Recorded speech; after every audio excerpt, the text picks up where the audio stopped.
All right. Would they be able to diagnose me at the clinic we have here, or don't you know? I would be a start. You know? Because I'm just really bad I mean, that's the point of it, right? I think you start there, and if it's something obvious, they can put you on something. Otherwise, I think they refer you off campus to a walk-in clinic or something. I mean, if your insurance covers like Aurora and things, Aurora's website has I mean, you can start here because I think isn't here free for students. Yeah. I mean, So that's not gonna hurt. I went in thinking I had a bruise on my lower back, just thinking, well, maybe they'll have some tip or something. Turns out it was actually a cyst. Oh. Yeah. So that was actually really helpful to go in and get that. Yeah, and if checked it's out. if it's free, just go. And then if it ends up being that doesn't give you enough feedback, then you can, for like urgent care with Aurora, you can actually make an appointment on their website. Oh, really? So you don't go there and sit for 2 hours. Yeah. You can pick your time, and then you have to sit for 15 minutes or something until they've gotten off a little bit from the time. Because 90% of the people that go into urgent care, it's something quick. Yeah. Then you have the one guy that goes in there, he has an axe in his forehead, and he probably should not have been at urgent care. He should have been someplace else. And they have 4 different triage nurses working on him in the parking lot. All right.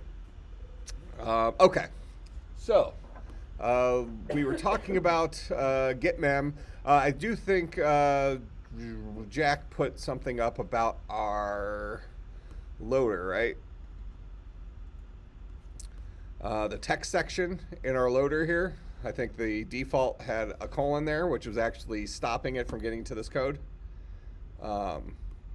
So the text section is our code section where your CPU is feeding off of this guy for its instructions. This guy would allow string literals then, but only string literals up to a certain size. I think the default for x86 is, I don't know, is it 4K?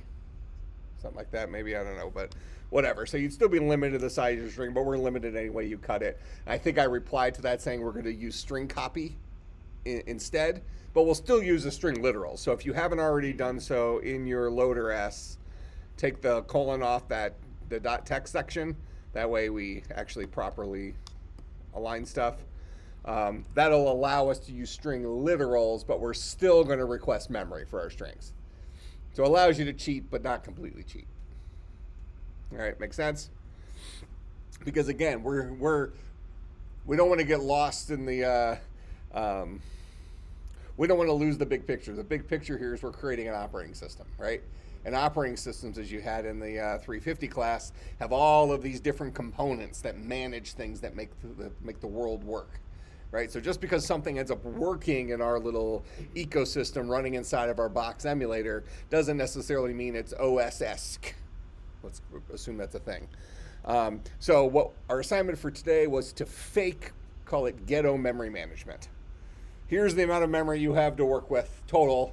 How do you hand this out in such a way that 2 people don't get the same amount of memory who've asked for it?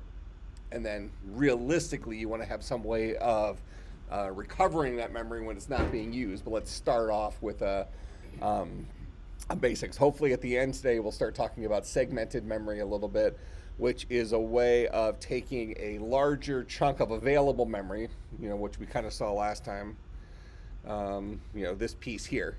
So we have we just made a guess at the first part of at some point I'll look up and see what the actual definition for x86 is, but we're just assuming the first 2 megabytes of memory are reserved for stuff we're not allowed to touch.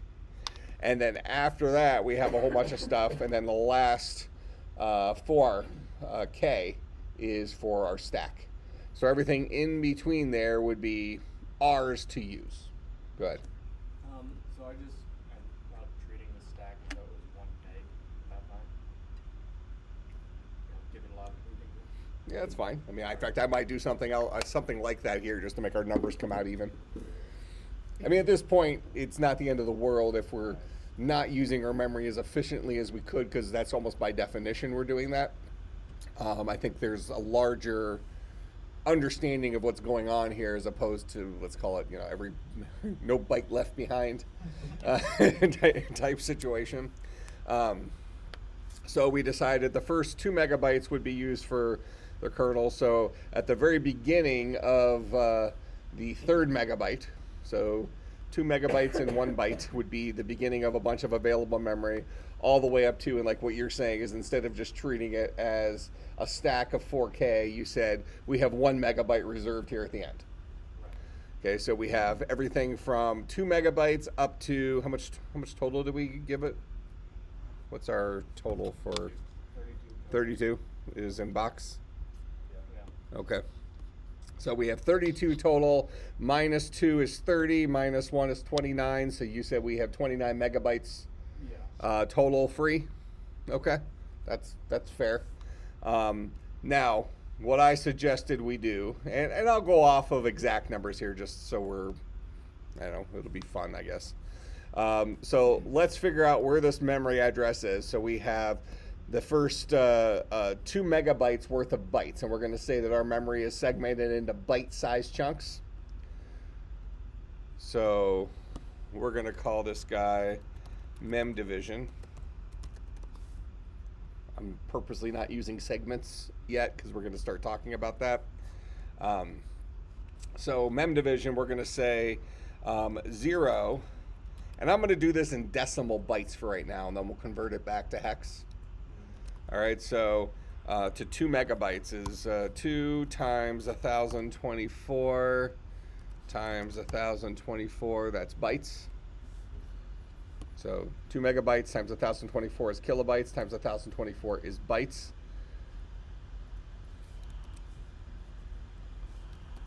So 0 to bucket 2,097,151 is reserved for kernel. And then 2,097,152 up to, and actually I'm going to just leave that as a stopping point here for a second. So now we're going to say our total memory, let's actually give ourselves the range for our total memory. Our total memory is 0 times 32 times 1024 times 1024. So it's 32 megabytes times 1024 kilobytes times 1024 bytes. This is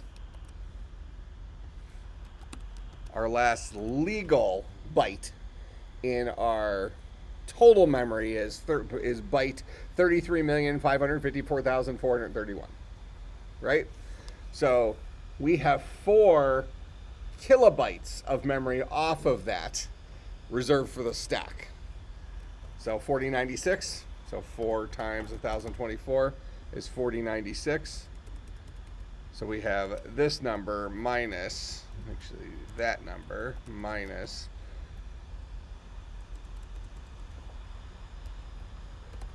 4096 gives us this number right here. So that number to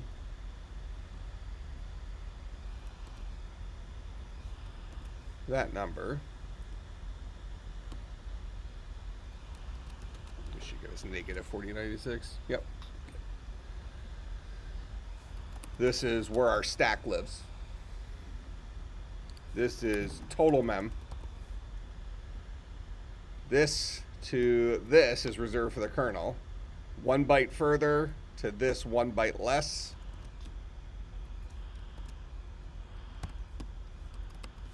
We'll call this data, our space that we haven't currently aligned for something else. Does that look fair? All right, if we want to count in hex, we can. So we would convert this guy to hexadecimal.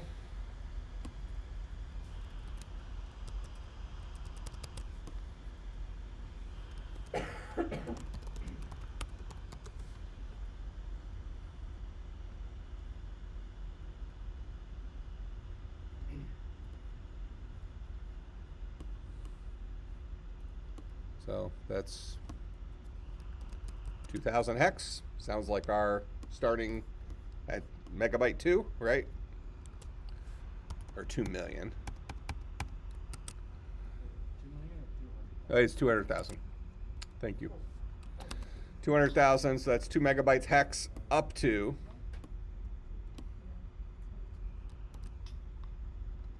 well, 0 to 1.9 or 199 would be the 2 megabytes. So you just wasted an extra megabyte after it? Yeah, I think there was an issue when we did 2, but I'm not sure. Okay, well, we'll find out. If we have to squish it, if we have to nudge it, we'll nudge it. But we're presuming from our guesstimate picture here that we only need the first 2 megabytes for our kernel, and everything after that is okay up till our stack. If that ends up not being a complete truth, we can always nudge. Okay, so then we want this guy.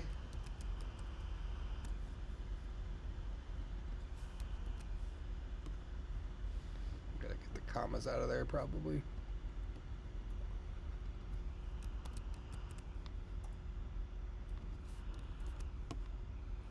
So those are our range of memory addresses in hex that we have available to us, right?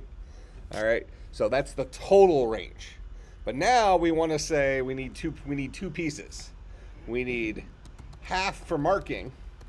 Actually, let's just do this on another slide, otherwise the text will be getting kind of small. Let's steal that.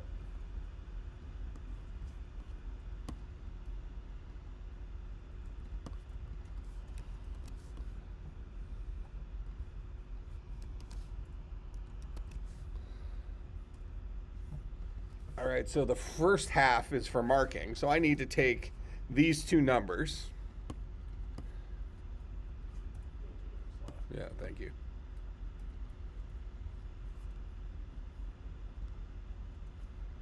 So I'm going to take this guy minus this guy, and it should give us 29 plus. Oh no, 31. That's the difference between them.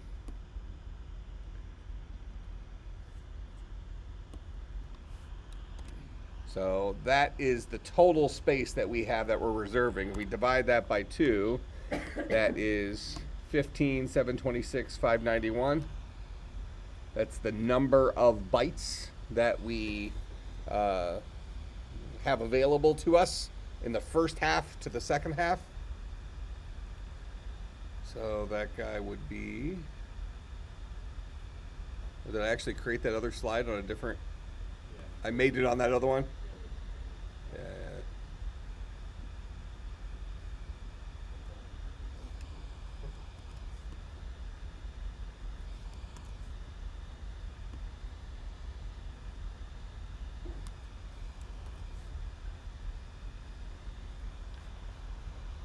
We'll say first half for marking, and this is going to go from let me keep here, I'm gonna keep using the right values. So it's going to go from this bucket, I'm doing it in decimal for human sake and then converting it to hex. So it's going to start at that bucket, that's our first legal bucket, and it's going to go up to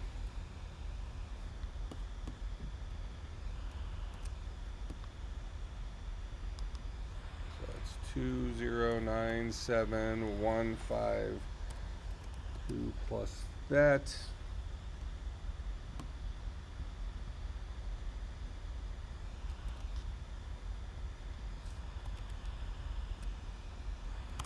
That bucket, 17,823,742. All right, so that's for marking these guys. And then the next one will go from 43 up to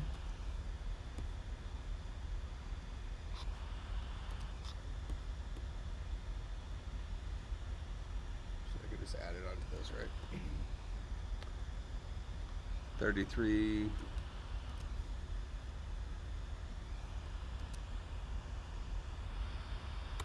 That should be the last legal bucket in that. So then if we're going to mark these, this is 200,000 hex to, we need this in hex.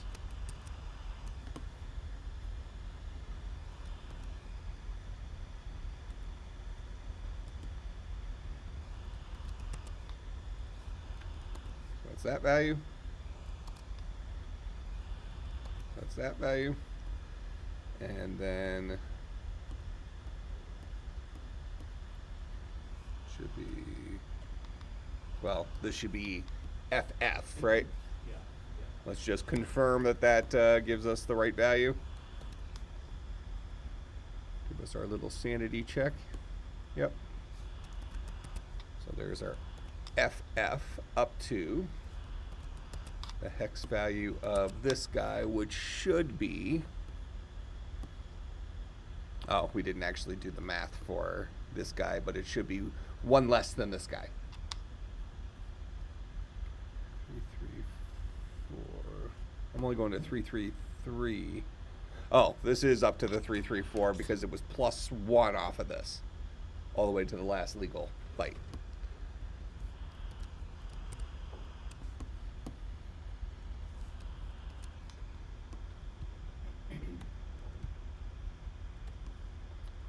Up to this guy. Oh.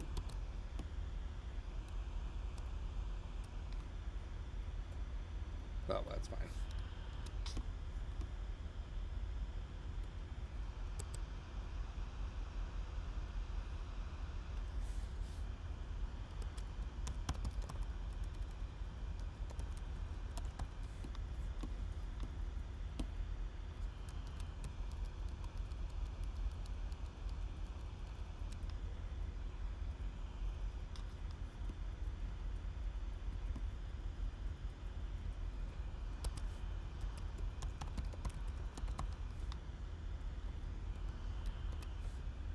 All right, so I think those are our decimal, and except this should be to 4, right?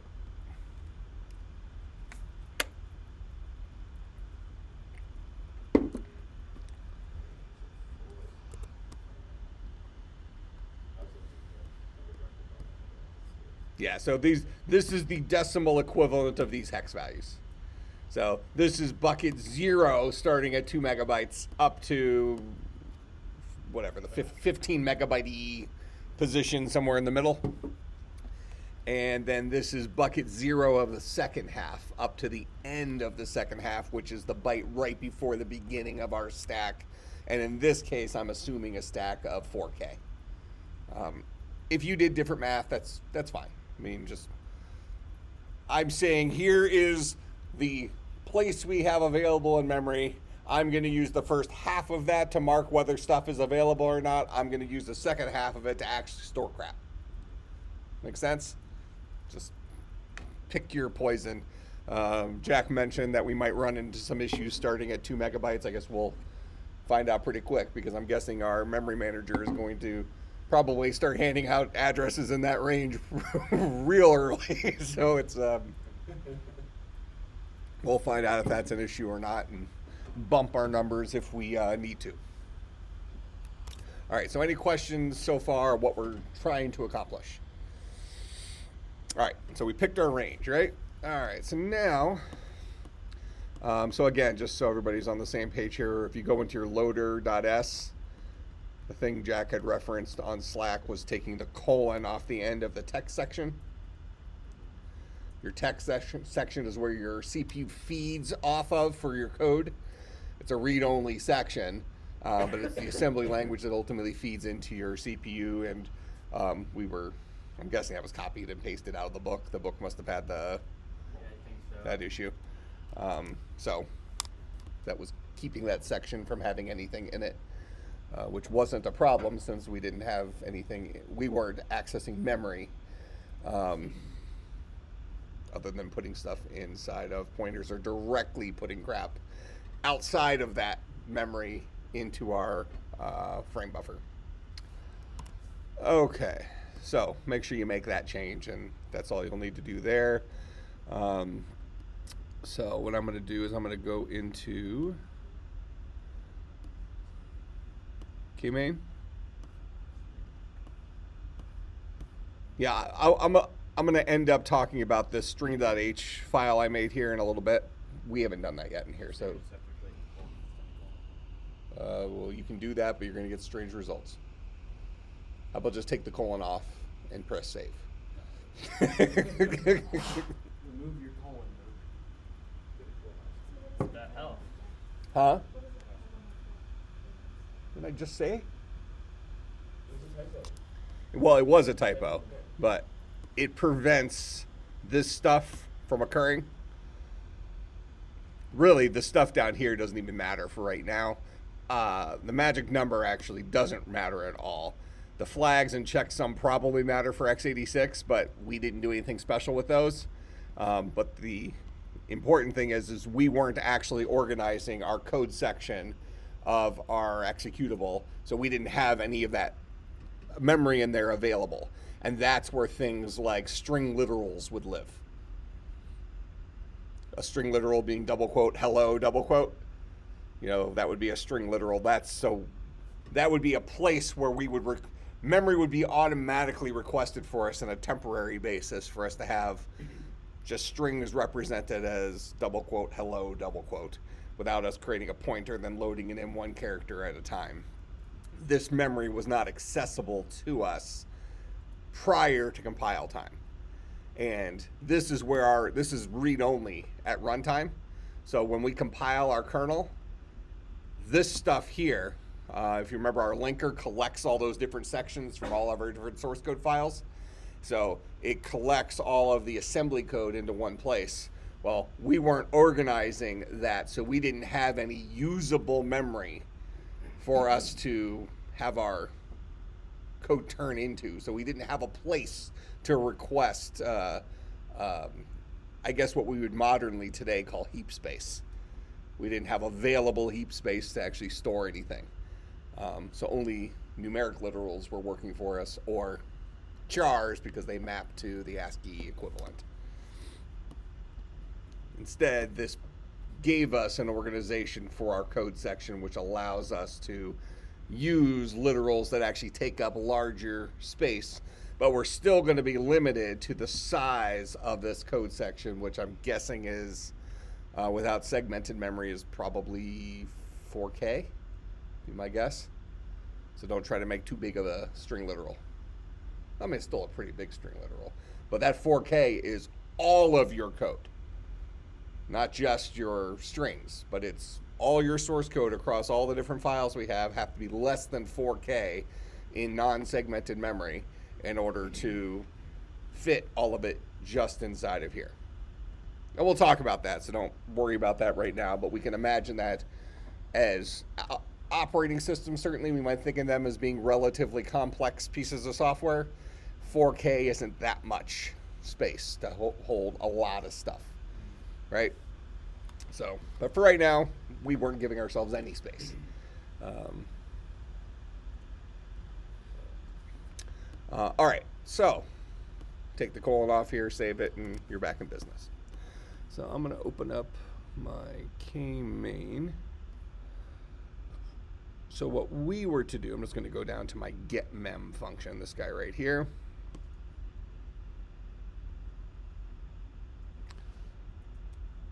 Okay, now I'm going to give myself a couple of variables up top here that we defined last time. So we have our data space start. I'm going to update these things to the values I just came up with. Go this way. So my first half of my data space start is, and we're going to name these a little differently. So I'm going to call this guy data mark start.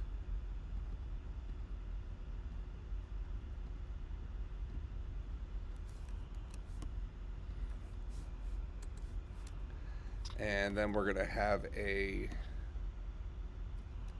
char pointer data mark end. This is where we're going to be marking our stuff for beginning to end. So this is the last legal bucket.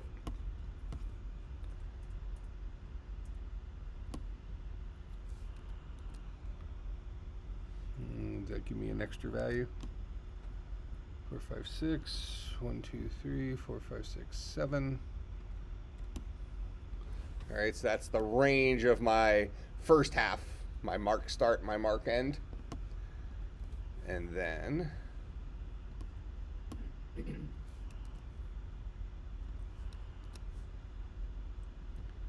Data start. Let's call it data real start.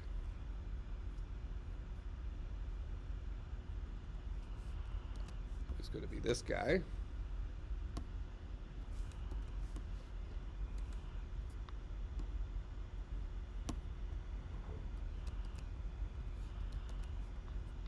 And this is data real end. So this guy.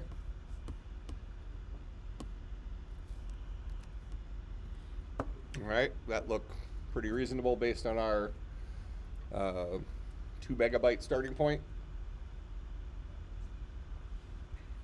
All right, and now if we're going to write our logic in terms of these 4, if it turns out that Jack's warning about 2 megabytes is a problem, we just adjust it here, and then the rest of our logic will still work, right? All right. So I did see we had 3 megabytes here last time. So maybe there was a reason for that. I don't recall, but we're starting at 2 megabytes now, so that'll be at least a fun ride. And our logic's not going to change. We'll just update these values a little bit if we have to. Okay. So data mark start, end, real start, real end. So when we request memory, we're requesting a number of bytes. The place we're checking is always going to be, and actually let me, I'm also going to create a offset here. Char pointer, data, map offset is equal to data real start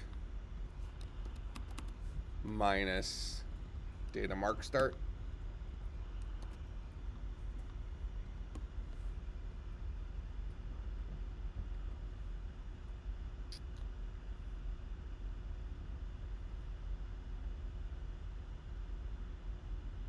Do math out there, or what? That's a good question. I would have thought I could have.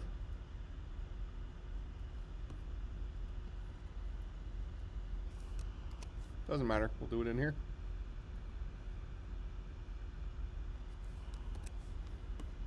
There we go. So that's going to be our offset because we're going to be looking for a available place in Mark.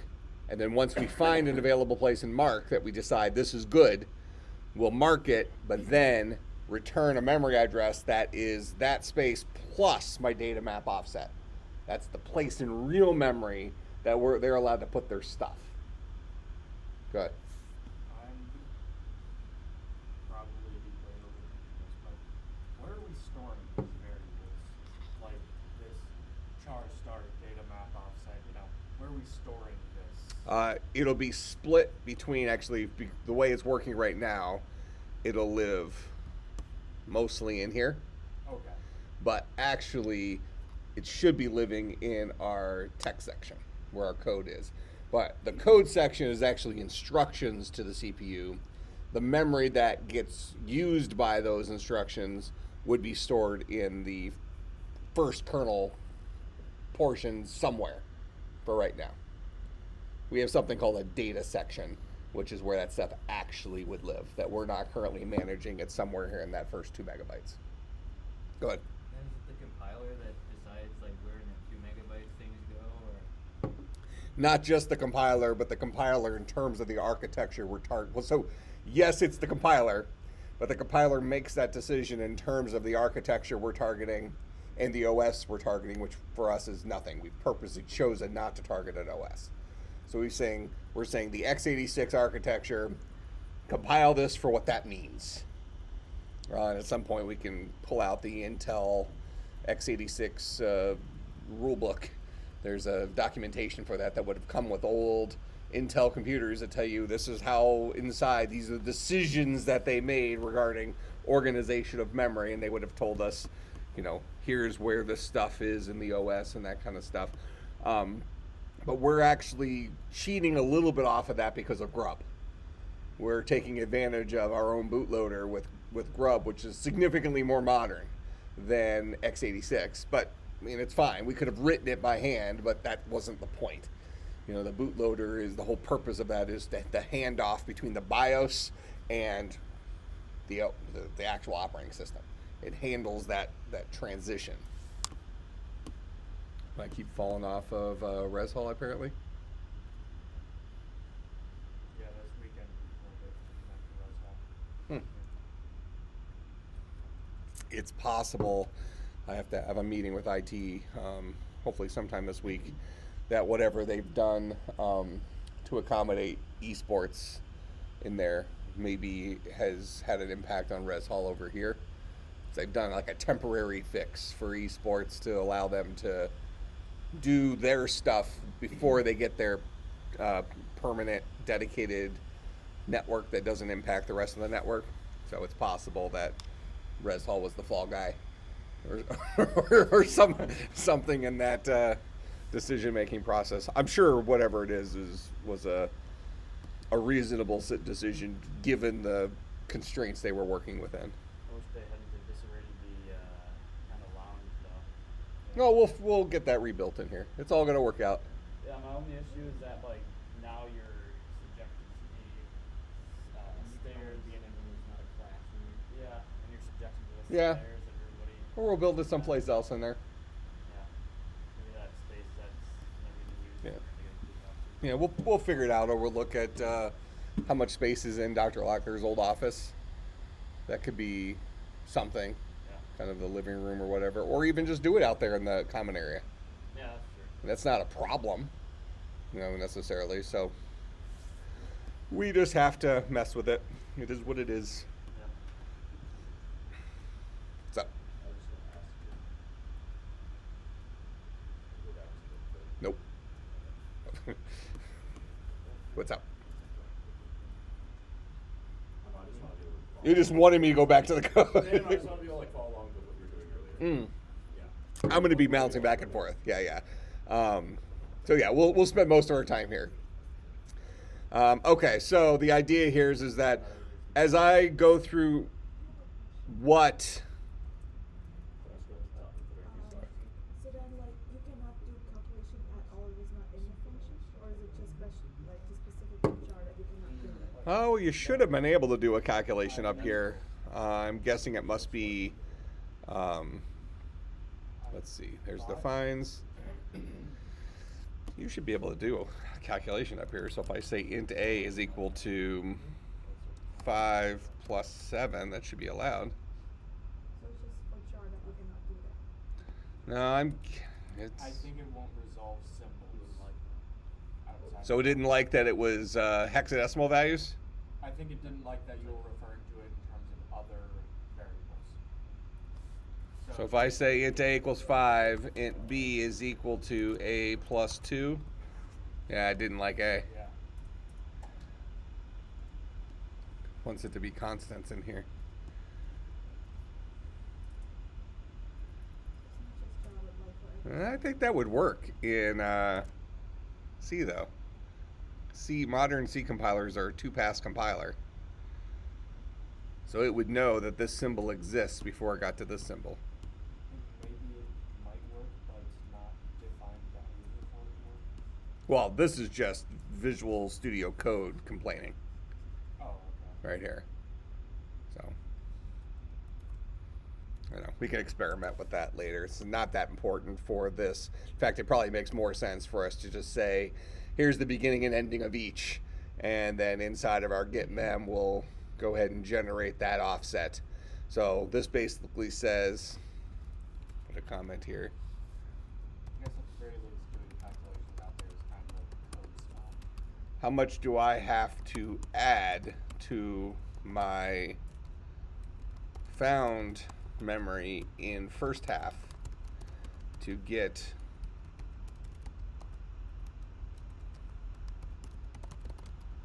corresponding memory in second half?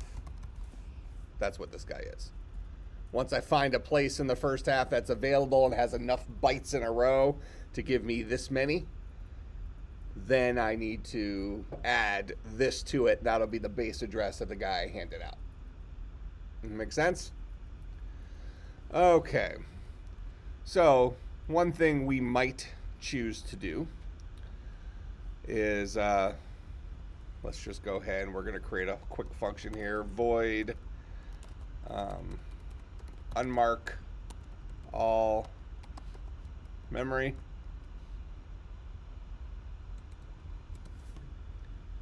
All right, and this guy's just going to run through all of our unmarked memory and mark it all as zeros.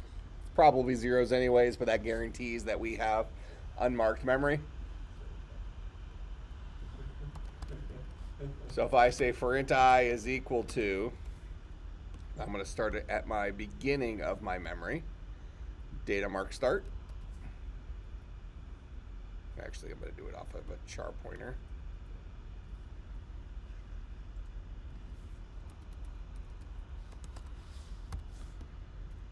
So say char pointer C starts off as that.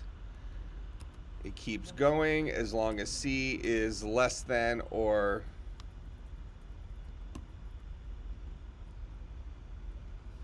so we're going up to and including this guy. So we chose this to be the last legal bucket. So we need to go up to and including him.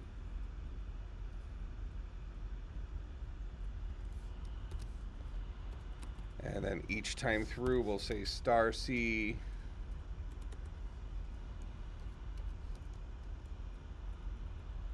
Actually, we could just say C++. Because we're not changing the value at that. We're changing the address. So we'll start our address here. Keep going as long as our address is less than or equal to here. Incrementing our address by 1 char pointer size, so 1 byte at a time. Each time through, what am I going to do? I'm going to set the value that lives at star C, the value that lives at that memory address equal to a 0.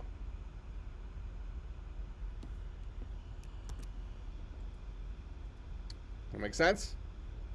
So that'll unmark all memory. Dump some of this stuff, so we'll go ahead and call unmark all memory. So this, here, we'll put a little comment. Prepare OS for handing out mem, something like that. All right, then from that point forward, if I want to get some memory, so for instance, I want get mem 5 bytes, I'm going to start walking through my memory from the beginning to the end, my marked memory. And I want to ask if that guy has a 0. If the guy I'm currently looking at starts with a 0, that means he might be a reasonable base address for my guy, right? So if star C is equal to 0, the value that lives at memory address C is a 0, then I want to ask whether that guy is the base address of something that has enough bytes in a row for this. I'll just write another little helper function. So we'll call this guy, it'll be int.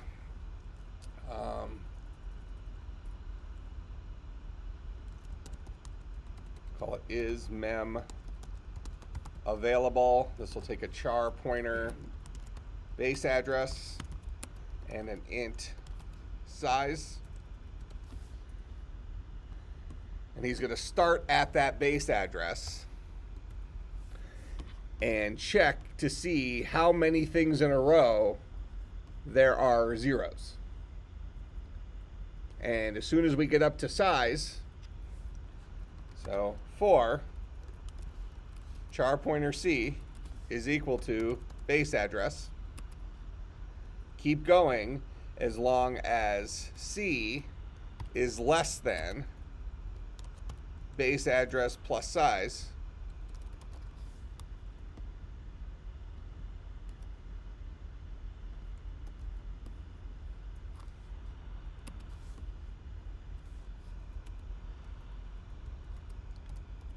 C++ each time. So I'll start at that base address. I'll go up to, what, did I do something? C++. Oh, haha. Okay.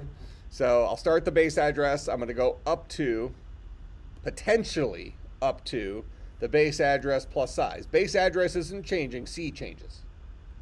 All right, so I go up to potentially base address plus size.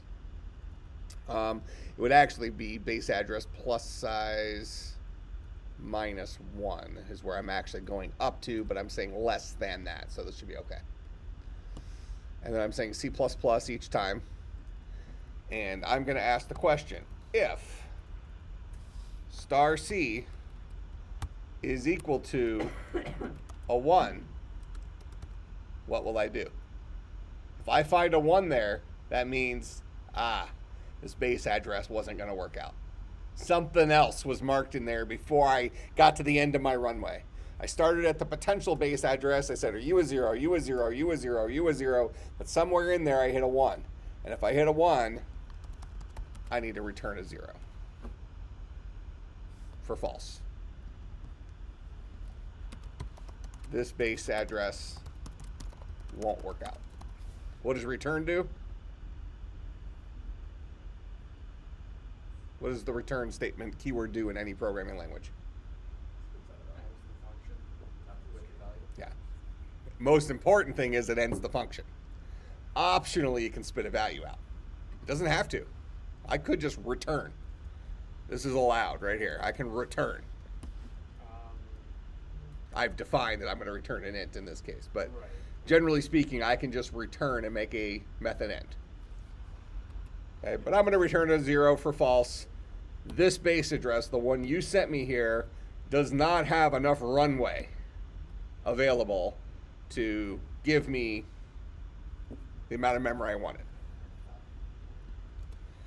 If I'm still kicking down here, if I've checked all of the addresses and I didn't find any marked as a 1, I can go ahead and return 1.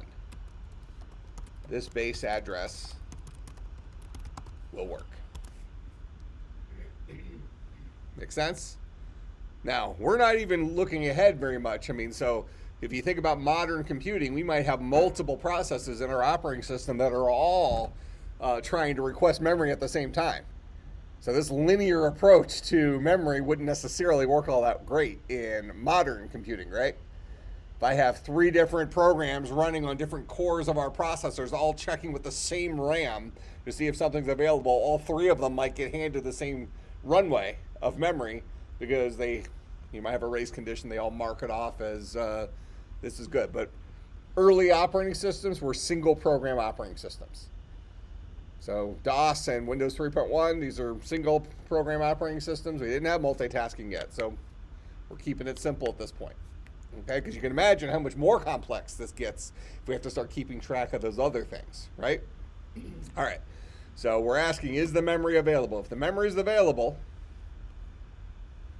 so if I see a C, then we'll ask, if is mem available, passing it C and passing it num bytes.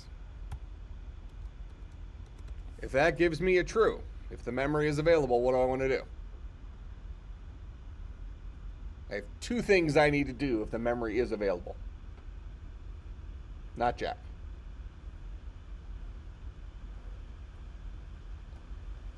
Go ahead. Mark it as unavailable now. Okay, I got to mark it. And then what do I do after I mark it? You gotta spit out the starting address. Spit out the base address of where the data really lives. Okay, so let's mark it. So we'll write a function here. So this guy's going to be void mark memory. This guy will take in a char pointer base address and an int size, and we can go ahead and assume that we've already checked it, because that we did, right? These are the tools that we're using. We're not necessarily writing this in maybe the most efficient or organized way as possible, but we're writing our individual little steps. So mark memory means what? Go from this base address, take this many steps, and mark all of those guys with 1s, right? So for char pointer, C is equal to base address. C is less than base address plus size. C plus plus. And we'll say star C is equal to a 1. Go ahead and mark that memory. That make sense? All right. So if the memory is available, then we'll go ahead and mark that memory, starting at address C, going up to num bytes. So mark the memory is not available. Then we need to return the memory address. So we'll return C plus data map offset. That's where you can actually put your data value. Because that first half of my memory is, what is it like about that?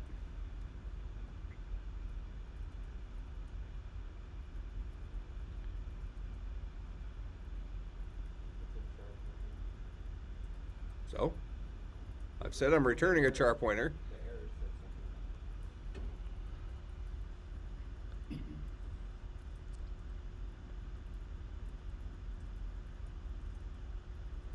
Does it want me to turn that into an int?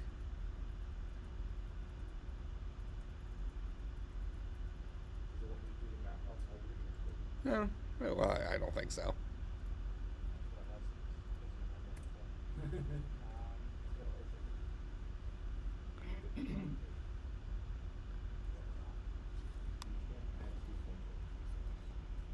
I can't add 2 pointers.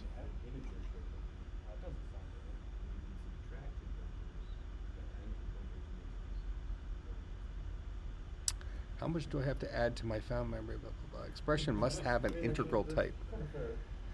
So this is a number. We can just make the data map offset on bits instead. Well, right. Or we can just typecast it to an int. That's also true. Because this is a number.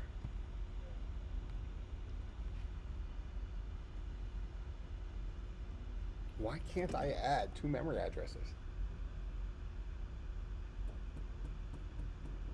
Was that in the context of a return statement that it said you couldn't add 2 memory addresses there? No, just in general. Like the Stack Overflow thing is even having it in an assignment to a pointer.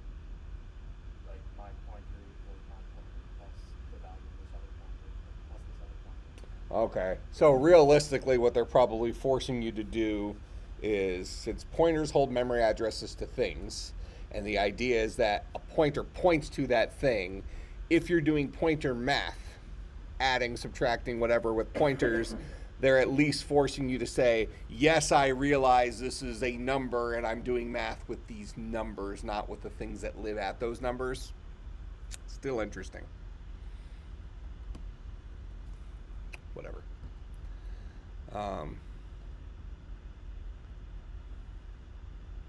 Just feels like that's very protective, like, or Yeah, yeah, it doesn't protective seem- for C. It Yeah, doesn't that's seem the like a same C type characteristic thing. of C. Yeah. Maybe C++, but not C. Oh, but for all we know, that this was actually something Visual Studio was just Visual Studio Code was complaining about. There. But yeah, whatever. In fact, let's just. I'm gonna leave that off for now. We'll let it. See if it compiles. Yeah, let's see if it ends up compiling when we go and get it. All right, so somebody's in charge. Luke, you're in charge of remembering that we purposely left this. Yeah, you're not following me. Blaine, you're in charge.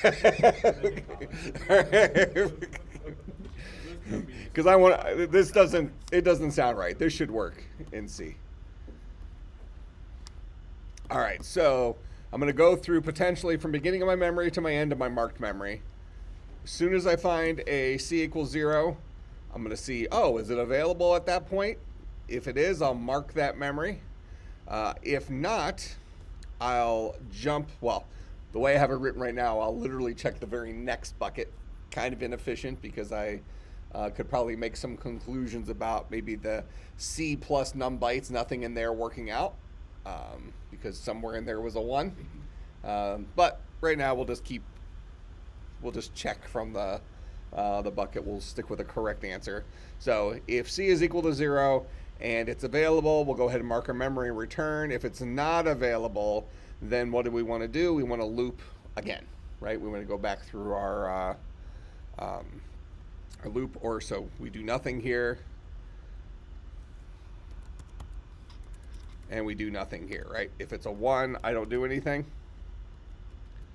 So if I'm looking at a 1 or the memory's not available, in either one of those cases, spin back up and keep going to my next value of C. Presumably, we would have exited out of this for loop.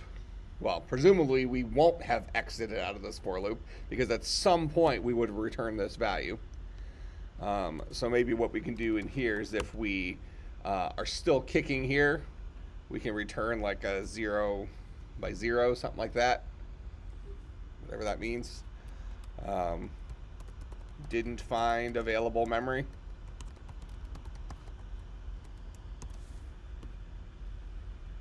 All right, so that's our get mem. How we doing on time? 3:08. So down here, we'll unmark all memory. Then we're going to say I want to get mem of 5.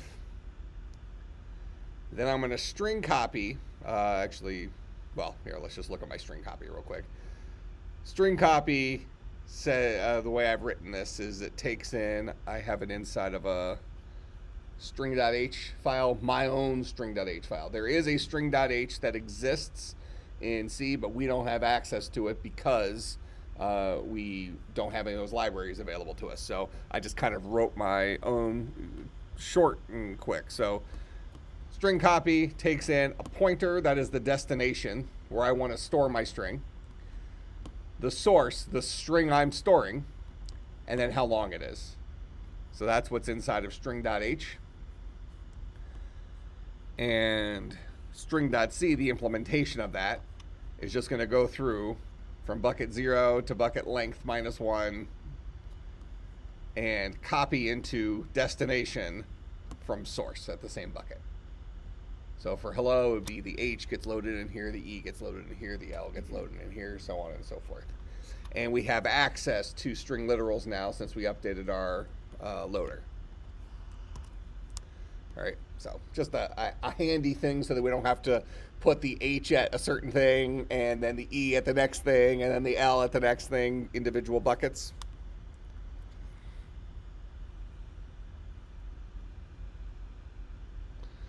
All right, so I'll get my memory address from getMem. I'll store hello in that memory address. I've advertised that it's 5 bytes long, and it'll store it here in S. Then I'll go ahead and clear my frame buffer that we did last time, and then I'll write that string, so it's somewhere in the middle here. What was this, row 5?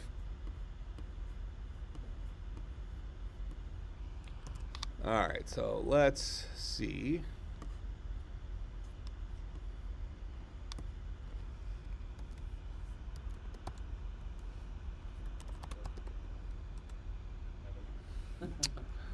It does not like it. Well, yeah. Well, yeah.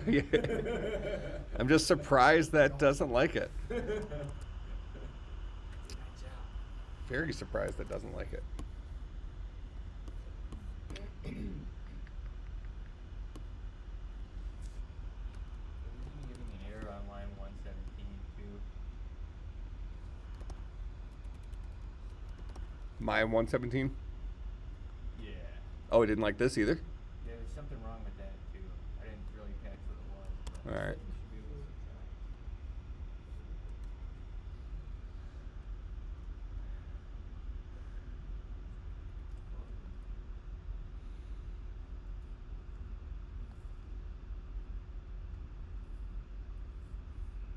try. Data real start.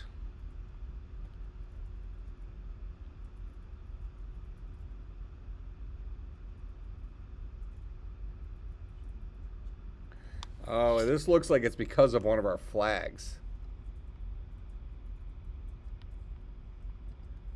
For int conversions. It's fine. So if we're gonna do that, why even make these? Why make it a char pointer? You know, then I don't even have to.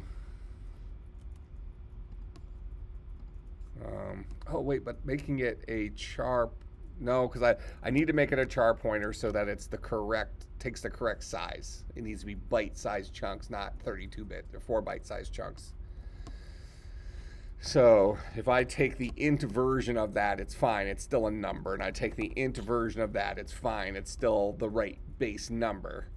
So these two guys will be the same base number padded with a bunch of zeros. And I'm putting it into something that's a char pointer, so this will only hold the 8 bytes, or 8 bits rather.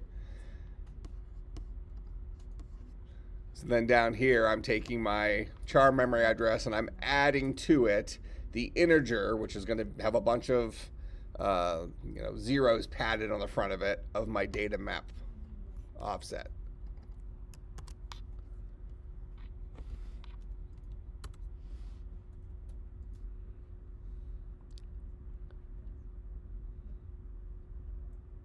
Makes pointer from integer without a cast. Data real start. I think you have to put that all in parentheses. All in parentheses and cast it to a char pointer. Yeah. I don't even get that. That's disgusting.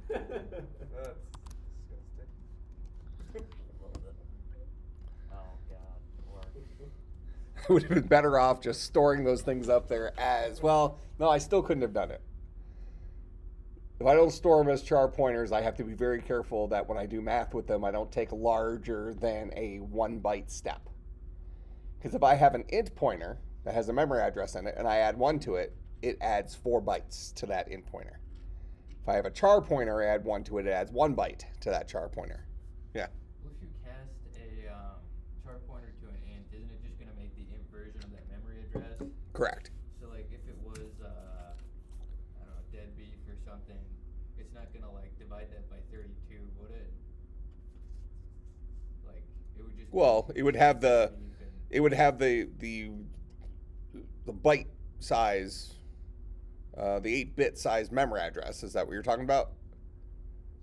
So if I have 8 bits, I have 1 byte, and that's a memory address, and I say give that memory address to me as an int. It'll give that number to me padded with a bunch of zeros before it. The last 8 bits will still be the same as the original. It's not going to convert it into anything. It's just going to be the 32-bit version of that 8-bit value. Right. Yeah, because I didn't int for mine. So couldn't you just have it as an int? Like have int data map offset equals int data real start minus int data mark start, and then that way you wouldn't have to cast data map offset as an int in 120. Yes, but we have to be careful about that because let me think about whether that's a true yes. Because when I add here, I'm saying here's a byte. I'm adding to it this number. And as long as that number is padded with a whole bunch of zeros, that's fine because this guy's returning a char pointer. In fact, I wonder if he's going to scream and say, you got to typecast it to a char pointer. Probably not a bad idea regardless.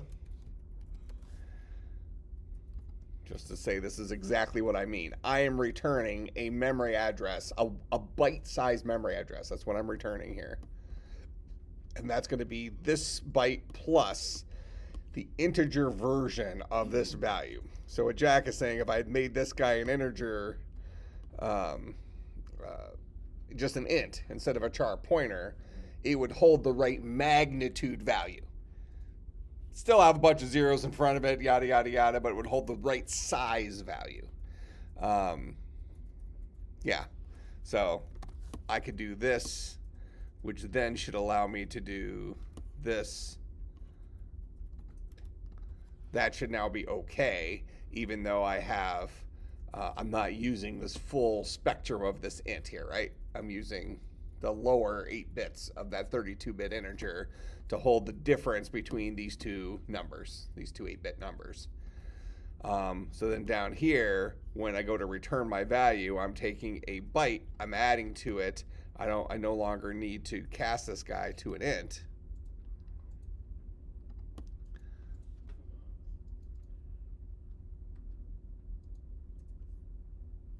That should be okay. Then I don't need to cast it to a char pointer. So this is just going to be return C plus this number, where I happen to know as the developer that that number is not greater than 8 bits.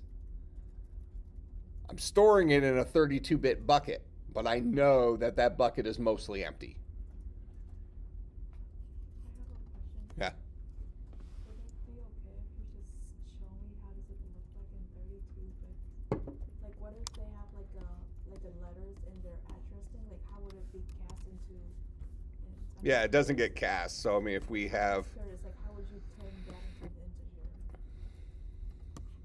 oh, Hey. Wouldn't a char pointer be 32 bits or like the? char pointer is a pointer to a character, and a character is 1 byte, 8 bits. But like the actual address that the char pointer stores. The address would be 32 bits. The value at that address would be 8 bits. I get what you're asking. Because isn't the char pointer that's like the address? So if we cast that to an int, it'll give us the address. Only if it's a 32-bit operating system. Yeah, if it was 64. It would be 64 bits. Yeah, which wouldn't fit in an int. But to answer V's question, we literally don't have well, here, let me just join FalconNet.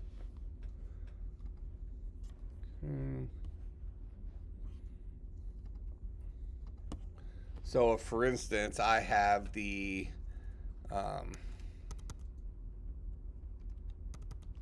that binary number. Does it have the memory address on it? Well, I mean, the memory address could look like this. It might be 0x 012A, something like that. That's a memory address. So this is actually, it'll just be, if it's a char, it'll be like this, 2A. So this is 4 bits for a total of 8 bits. That's a 1 byte thing. If I want to make that, if I typecast that, so if this is like C,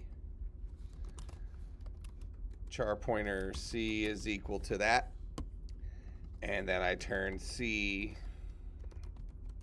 into an int, what I'll be left with is, so I need, see, that's 1, 2, 3, 4, 5, 6. That's what it'll look like. And then it will turn that into a decimal. Well, I mean, computer will never turn it into a decimal number. It means a decimal number to us. It'll be operating in binary or hex, depending on which level of the computer it's at.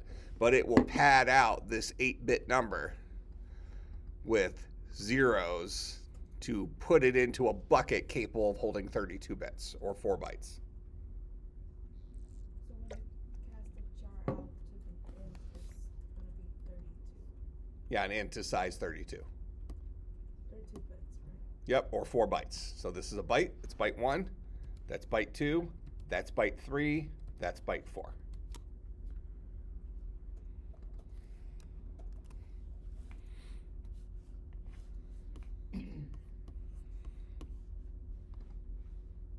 All right, so I've updated my data map offset to be the number, the 32-bit number.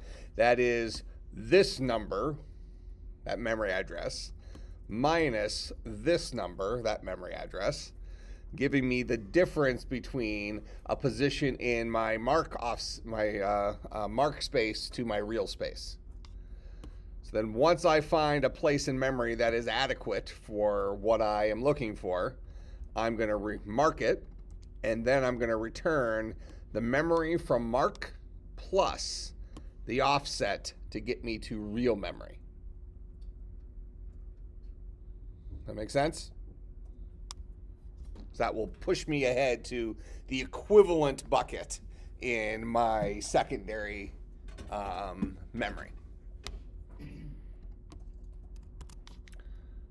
All right, so then down here, I get my memory, copy it into S, clear my whatever.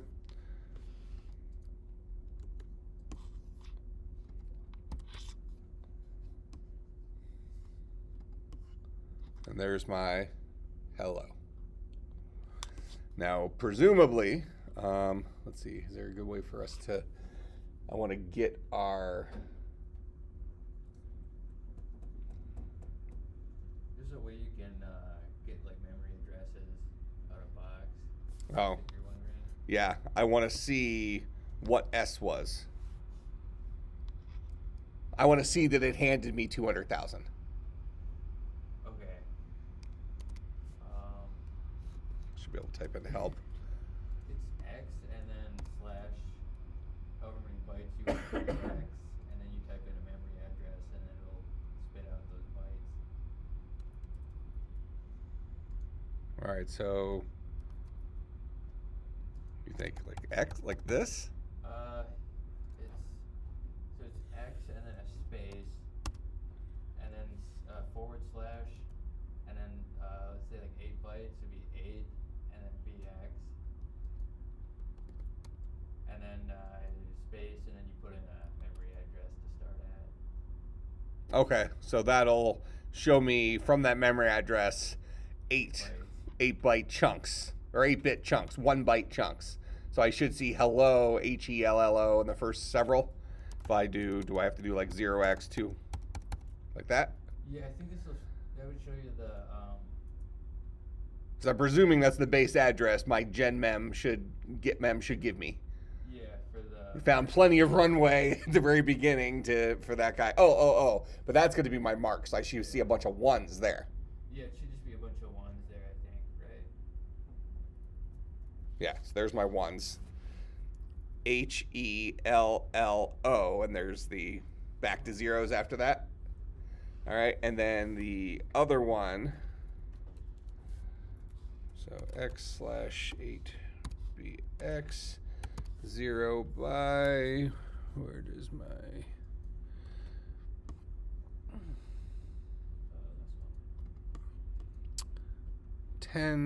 10FF7FF.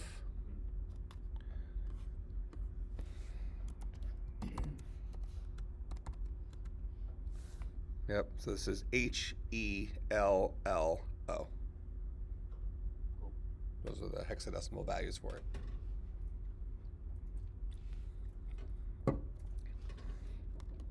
All right, but you said there was an issue with, I thought there was maybe. or I is had it somewhere in the middle? I think maybe I had another bug and I like Okay. the scapegoat, and I just changed it to 3,000. Maybe I changed some other stuff too. I gotcha. Okay. Now let's test this with a couple of other things. This could be, I guess, somewhat fun.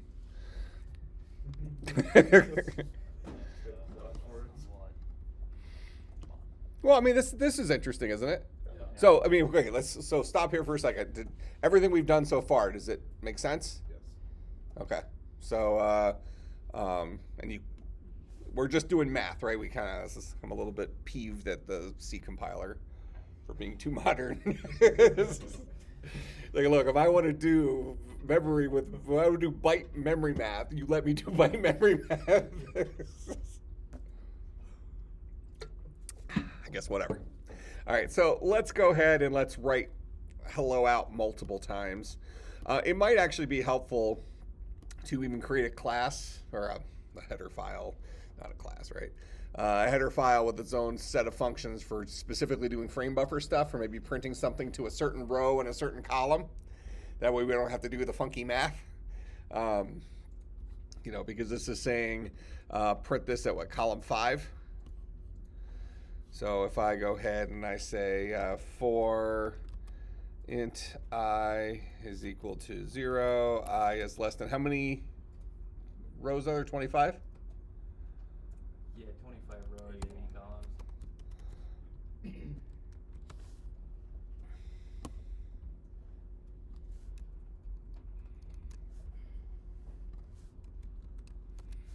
Okay, and we're going to be incredibly memory inefficient.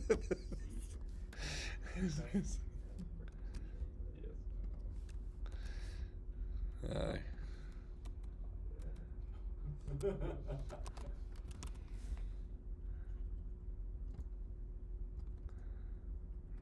and because we don't free up memory currently, so we're going to go ahead and just get 5 bytes of memory. And then we'll copy hello into that. And then we're going to write. So this is going to be times I.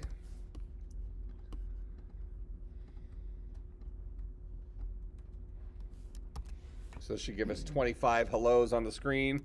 Each of those hellos be fresh memory requests. So our memory should be very filled.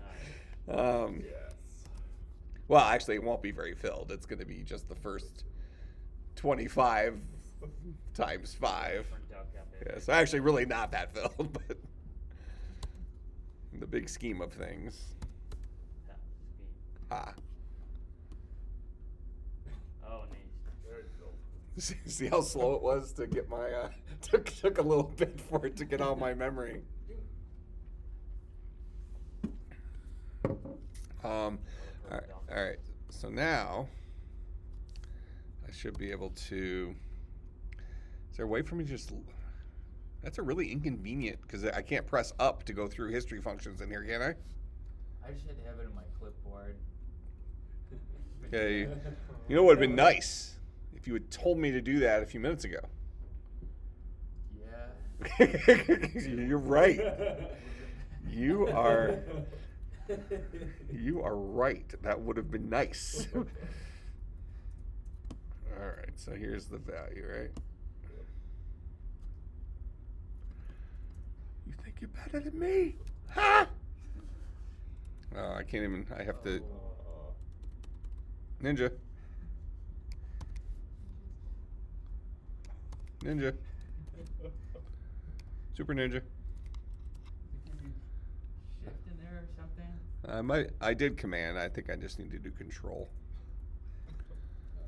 Or just do this. It was a shift.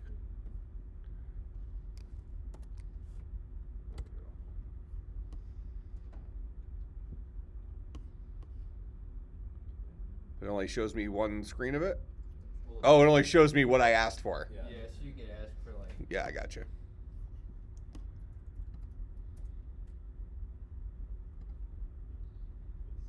Oh. It's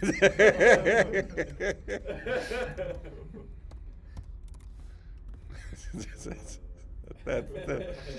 That's unfortunate.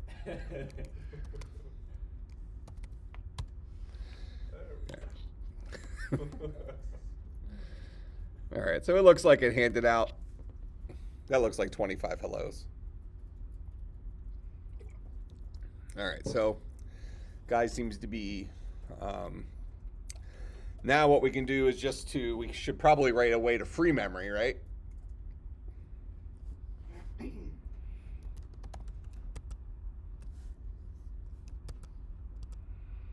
What am I doing over here on this OS?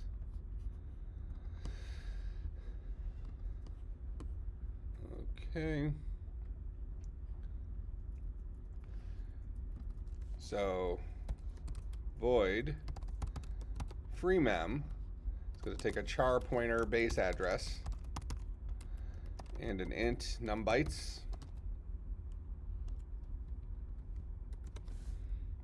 and its job is to go through there and do I have to clean up real memory, or do I just need to unmark memory so that it could be handed out again to somebody else?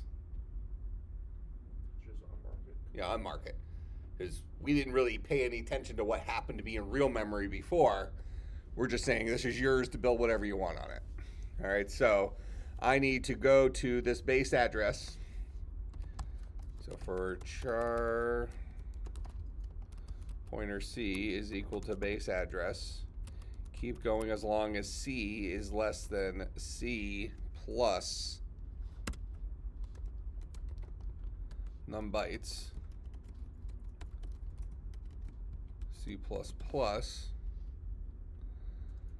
And then I'll set star C equal to 0. It's available now. Go ahead.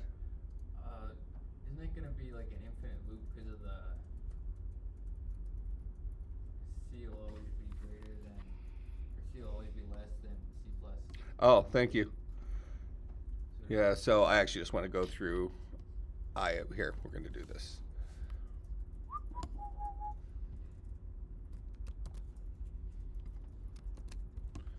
That guy.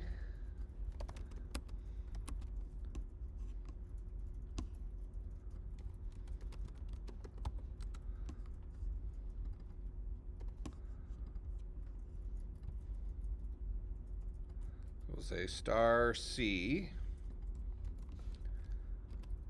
plus I is equal to 0. And actually, I didn't even need to use C. I can just use base address here. So base address plus I is equal to 0. That'll zero it out. So I'm going to do this many bytes starting from here, set them back to 0. Make sense? And of course, as most bad programmers do,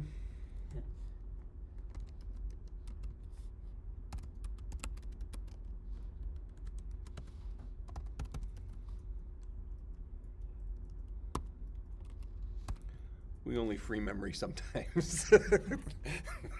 So, actually, let's see. How often do I want to do that?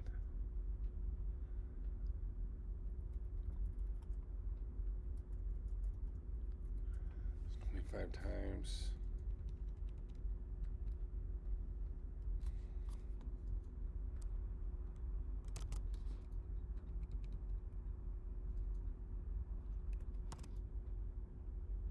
I just want to make sure we can see holes in memory.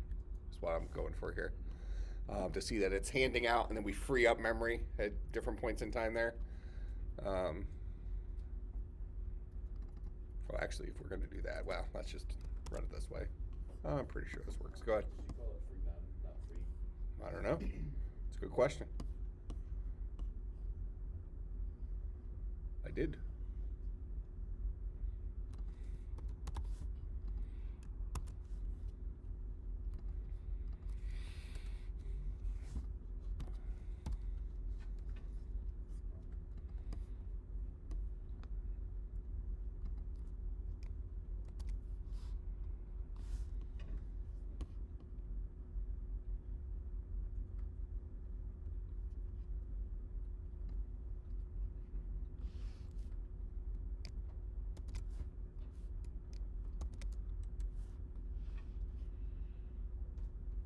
Yep, so here's some. What do I have? Oh, yeah, here's some freed up memory here at the beginning. There's some at 56 too. Yeah, that's it. All right, so appears like we've exhaustively tested our memory manager and it just works perfectly for everything. Yes. All right. correct. What's this? I said all done, roll credits. roll credits. Okay, so we'll call that reasonable memory management at this point. It at least gives us an attempt at handing out memory. Realistically, the C way of doing things is whenever we ask for memory, when we're done using it, we give it back, right? So if we wrote a program that is going to go through and put some stuff on the screen, that's great. But once it's on the screen, once it's on the frame buffer, do we have to remember it anymore? Once hello is displayed on the screen, do I need to store it anymore? So realistically, couldn't I have, this would be a fairly inefficient way of doing it. I am using fresh memory each time, but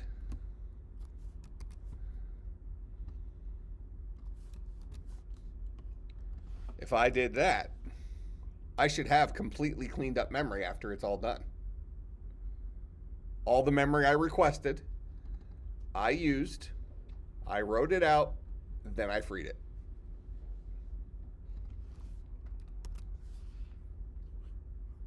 Alright. So only if we use the first byte. Yeah, just keep reusing it over and over and over again. But punchline will be that at the end. Oh. All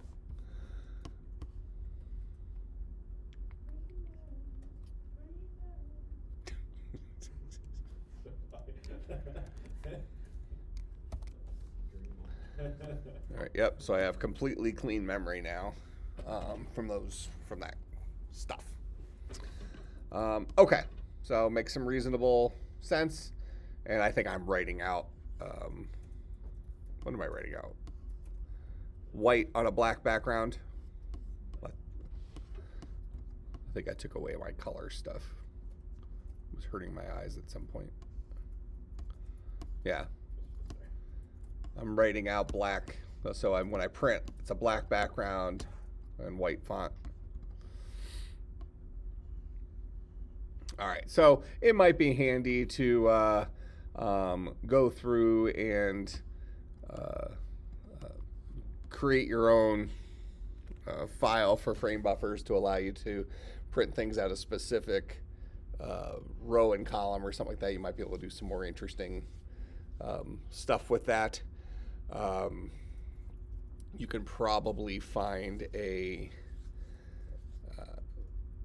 I don't know, like a text-based, like a frame buffer looking thing for like a ASCII art, like 80 by 25 ASCII art graphics. So make some pretty borders yourself. Yeah, you can put some stuff in there. You do have access to the entire 256 bit Unicode, or 256 unique ASCII characters. All right, so let's go back in here. Now, from your perspective, at this point, we have memory. We're able to manage memory, creating it, freeing it. We want to, we can write stuff out to the screen, seemingly at will now, right? We can work with strings, it's comfortable. What's the next thing that would make sense for an operating system? You were talking segmentation before. Okay, well, segmentation would just be, let's say, an upgrade to our memory management, right? I mean, is our memory management currently sufficient? Yeah, it's good for now. Okay. What would, File system. okay, file system would be a fair answer to it. Probably not the thing that I would think would be the next thing we'd want to be able to do. What? What, like keyboard input? Yeah, probably read stuff in from the user. Have the user be able to type stuff to us, right? Now remind me here, if I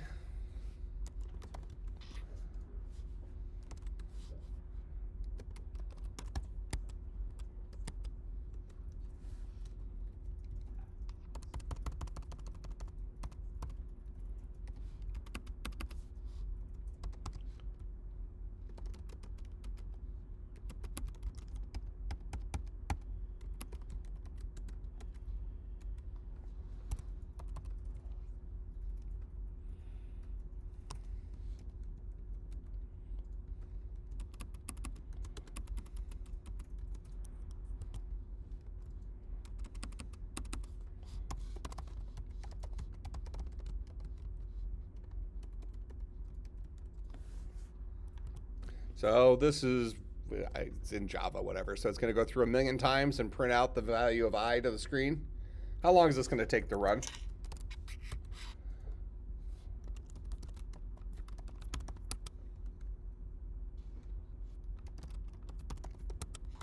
How long is that program going to take to run?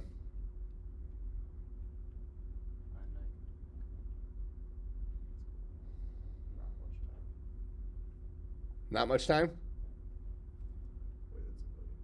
I was about to say, maybe a little bit Okay, hold on. I'm going to rewrite this.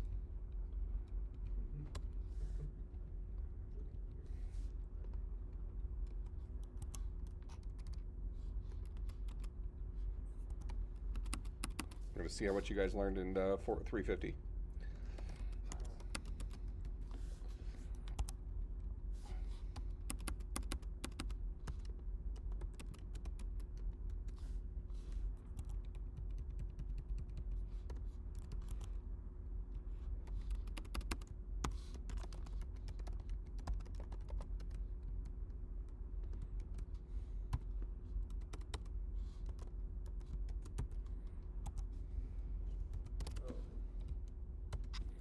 How long will that take to run? Fast or slow? A lot faster. Fast, okay. So we'll go ahead and compile this. Then we're going to use the time function.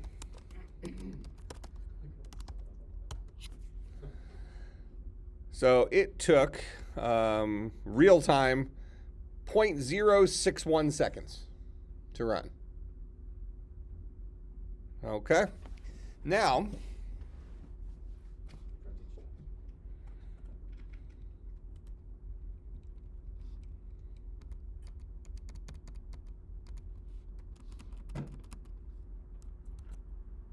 how much time will this take to run? A lot longer. A good bit longer. Absolutely.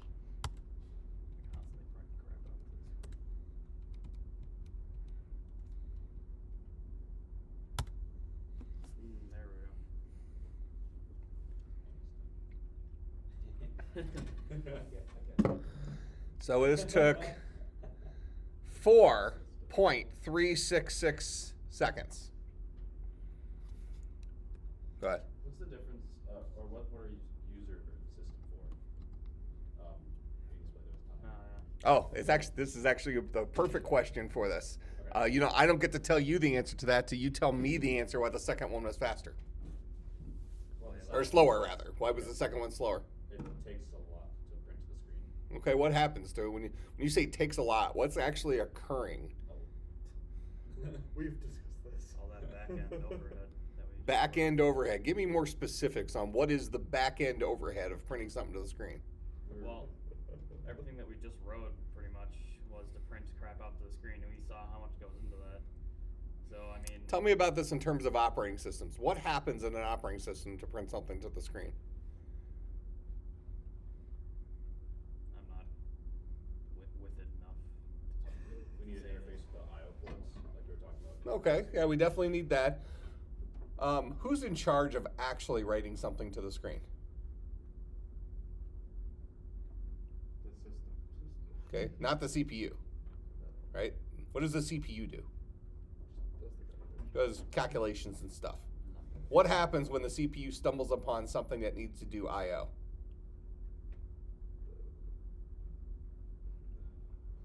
Let's say you have something that, you know, it's only halfway through its allotted time on the CPU, and now all of a sudden it needs to do input-output.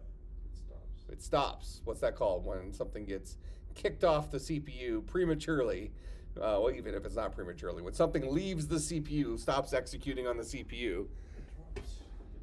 Well, interrupts involved. So the CPU gets interrupted, and then what occurs? What has to happen before the next process's code can get onto the CPU?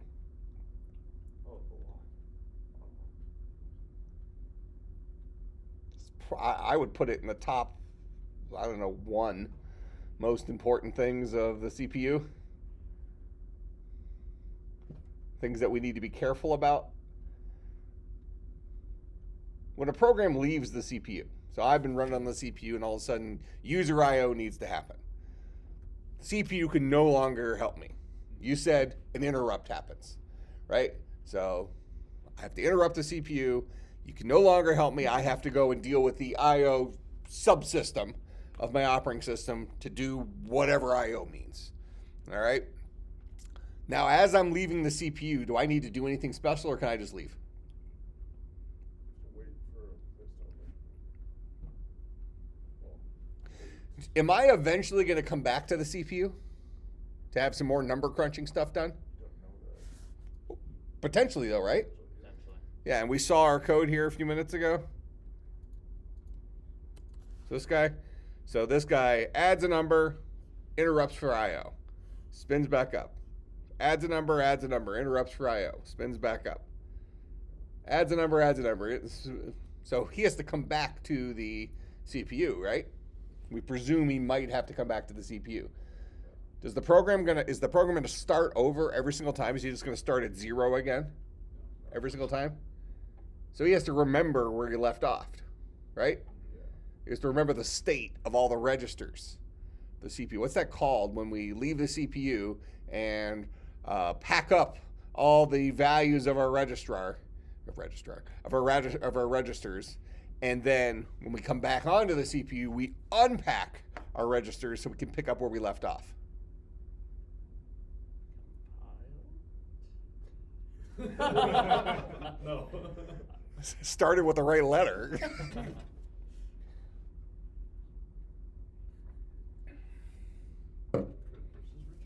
up, I'm tired.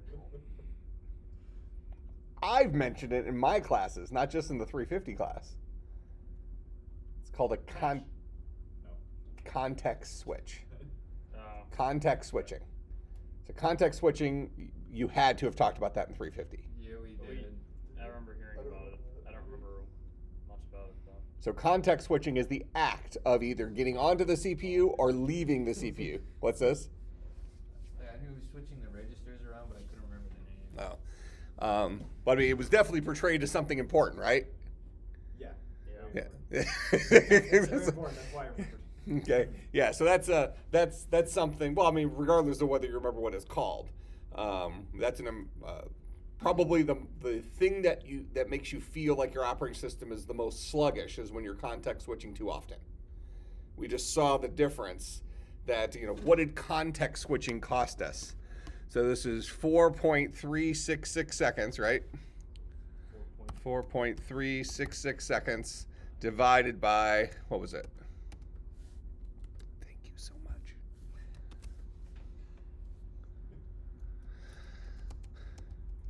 $1 million.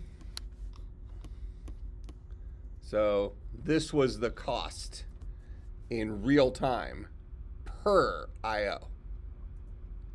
Ish.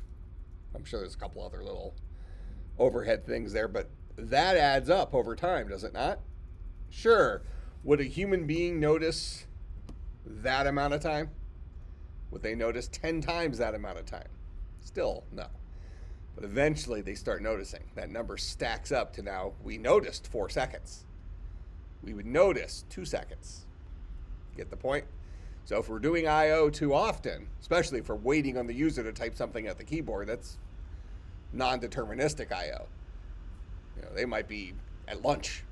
So your time function is going to return something very large at that point because it's just timing in the background. In fact, that would actually be really interesting to have something that just sat there and slept and look at user time because your system time and user time would be different. This was the answer to your question. User time is the amount of time it actually is it's actually running on the CPU. System time, I think this is correct. User time is the actual time it's running on the CPU. System time is the amount of time it's waiting to get the CPU. So those two things added together are the total amount of time it actually spent on the computer. Because in a multi-process operating system, we have both of those things occurring, correct? Sometimes it's waiting, sometimes it's running. With a lot of context switching, it's spending a lot of times packing its bags, right? It's spending that much time, presumably divided by 2, every single time it leaves the CPU or comes back onto the CPU, just to remember its current state of all of his registers so that next time he gets back in line to get back on the CPU, he could pick up where he left off and go on to the next value of I, the next iteration through the loop, the next addition to our sum, and then finally another interrupt. Make sense? So we need to have, in order to do I/O, we can say we want to have better memory management with segmentation or something like that, but generally speaking, will we say that our memory manager right now is terrible? Probably. but but it works. So if we just quickly go over how segmented memory works. I assume it's in here, right? Is it in the book? I think it's like the chapter right after Chapter 5. the brain buffer.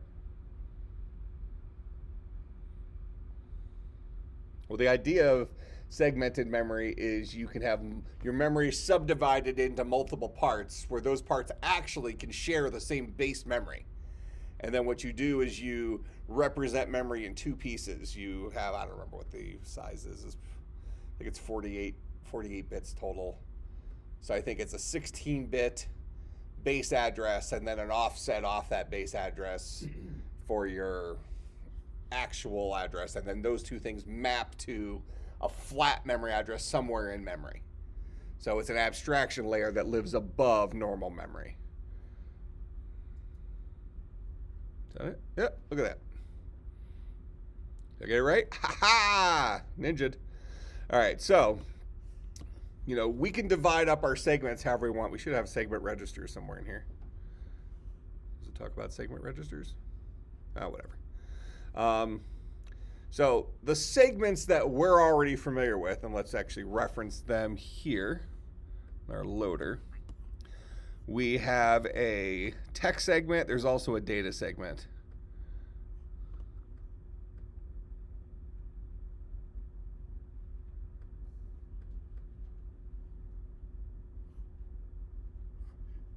Oh, so data segment's not defined in here.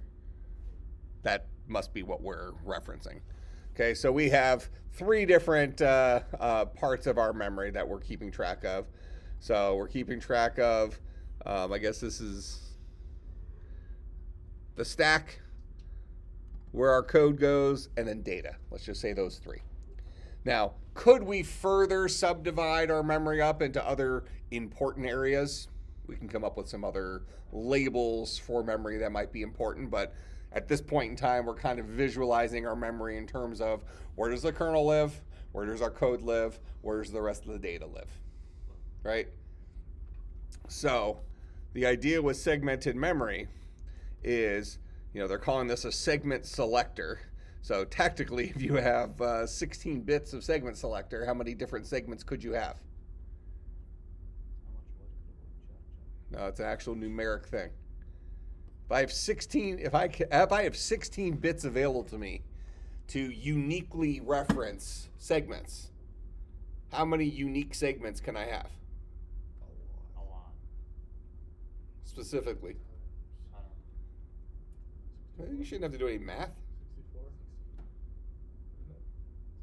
Okay, I have 16 bits. Oh, duh. How many unique representations of 16 bits are there? How many unique permutations of 16 bits are there? 56. One for each combination. That's what unique permutations means. I'm just restating it. 2 to the 16th power, right? 256. No. No, that's 15. Never mind.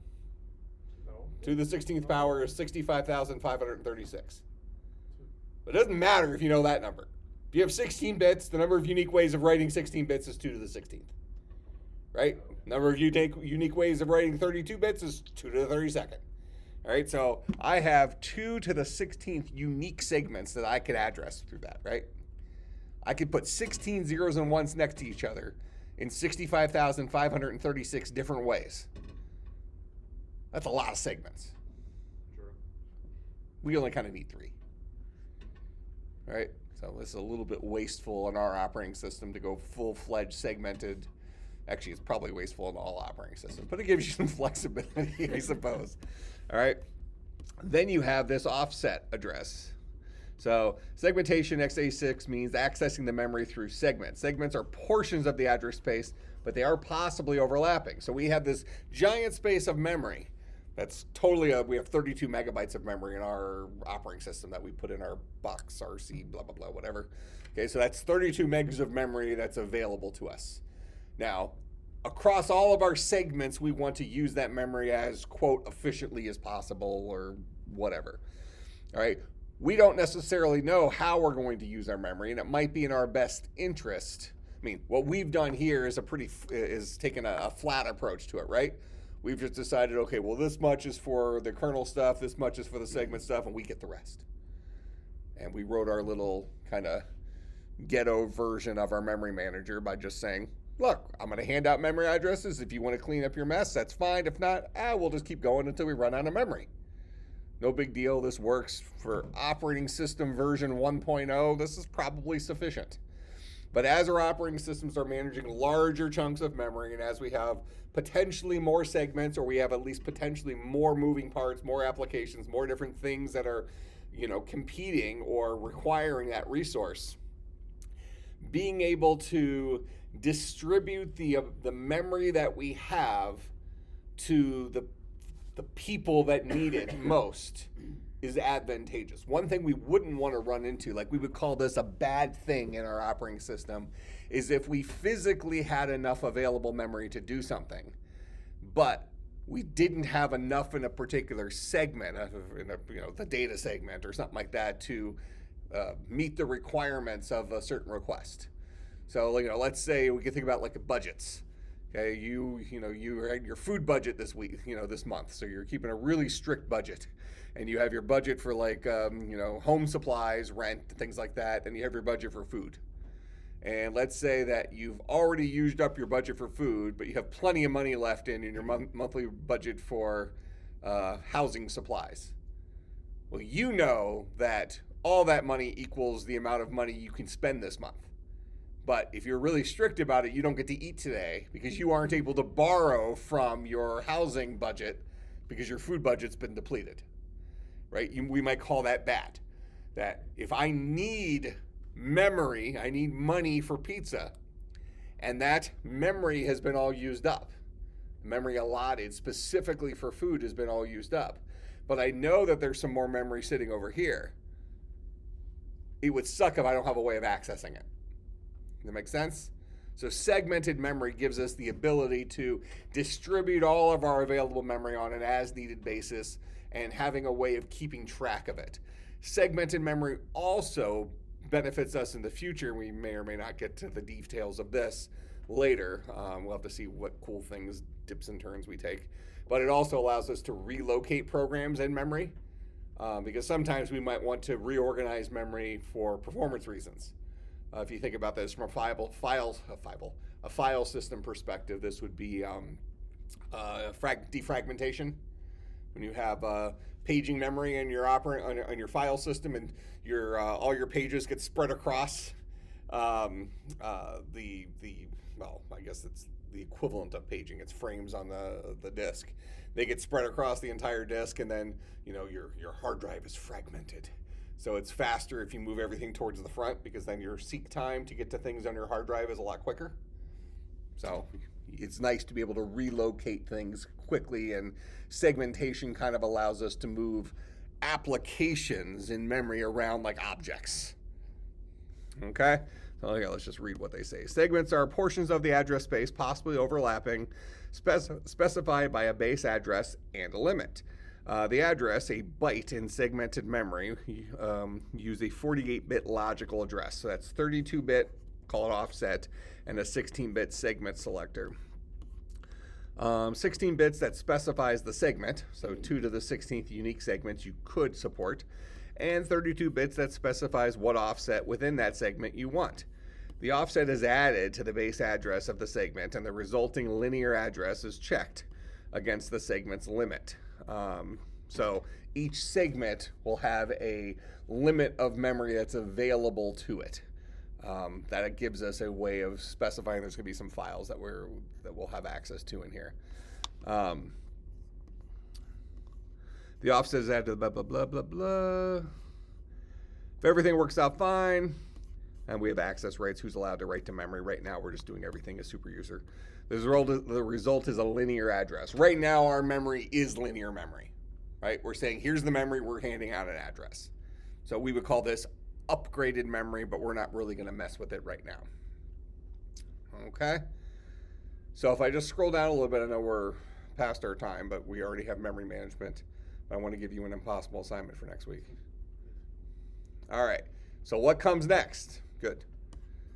Now that the OS produces output, it would be nice if we can get some input. All right. In order to do this, we need interrupts to work. So we'll just say for next week, read through this, look ahead, be able to read a single character in from the keyboard and have it appear somewhere in your frame buffer. Super ghetto input, just the beginning of input. And as you're going through here, they're going to talk about different kinds of interrupts. For interrupts like for a serial port, stuff like that, focus on keyboard interrupts.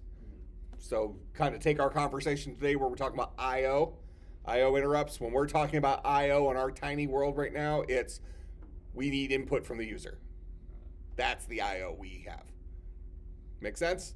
All right, so start reading on chapter 6. This guy presumably is going to tell you some stuff. Yeah, here's handling interrupts, stuff you're going to put in wrapper headers, so based on what we've learned so far. And ultimately, I think we've already written our in function. We have it wrapped inside of one of our header files. Isn't it like IO? Yeah, IO.s. Yeah, so this returns a byte from a given IO port, and one of those ports will be the port for the keyboard. All right. Questions, comments, concerns, bribes? Not yet. Yes. So, the segmenting, so whatever we did today in class for memory management, is that the segment that we're talking It's not, about? but we're going to call it good enough for right now. Because our memory management right now is just flat memory. Give me address, here's an address. So then what do you mean by segmented? Like, I don't get it. Well, segment says we're going to divide up our memory for, let's just call it 3 different types of areas. So we've drawn a picture here where we have a segment here, and then we have a big segment here that we've actually divided into 2 segments.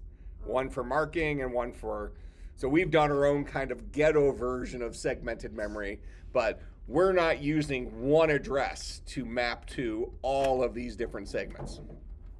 We're just saying anything here is before a certain address, anything here is after a certain address, and we only have 2 segments in here because of the way we're handing out memory.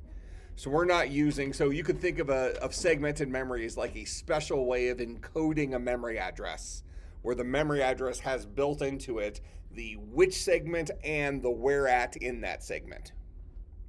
You can go. So it's introduced. You don't have to worry about it for right now. We're going to say our current memory management style is okay. All right.